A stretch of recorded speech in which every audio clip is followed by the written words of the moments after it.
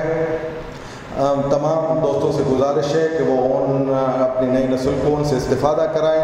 حکمت قرآن انسٹیٹیوٹ کی کتابیں باہر اسٹال پر بھی موجود ہیں، اور میں گزارش کروں گا، آپ سے ریکویسٹ کروں گا کہ آپ ان کتابوں کو ایک دفعہ دیکھیں ضرور، اور علوم قرآن کے حوالے سے ان کتابوں سے ضرور استفادہ کریں۔ آخر میں تمام دوستوں کا شکریہ ادا کرتا ہوں، خاص طور پر کشمیر سے آئے ہوئے دوستوں، لاہور سے، ڈیرہ اسماعیل خان سے، کوٹیا سے، ایبٹ آباد سے، پاکستان کے طول و عرض سے، اور سندھ کے مختلف شہروں سے آئے ہوئے تمام ساتھیوں کا شکر گزار ہوں۔ انہوں نے مسلسل 2 دن بیٹھ کے مولانا سندھی کے نظریات کے حوالے سے یہاں پر فکر مندی کی ہے، اور اس فکر کو نئی نسل تک پہنچانے کے لیے پلاننگ کی ہے۔ ان سب کا شکریہ، اور انشاءاللہ یہ سلسلے جاری رہیں گے۔ یہ سیمینارز ہر تیسرے مہینے پاکستان کے کسی نہ کسی شہر میں منعقد ہوتے رہے ہیں، اور ان سیمینارز کے ذریعے ہماری نئی نسلوں کے لیے ایک پیغام نکلے گا جو ہمارے ایجنٹس کو ہماری نئی نسل تک ضرور پہنچائے گا۔ آپ لوگوں کا بہت بہت شکریہ۔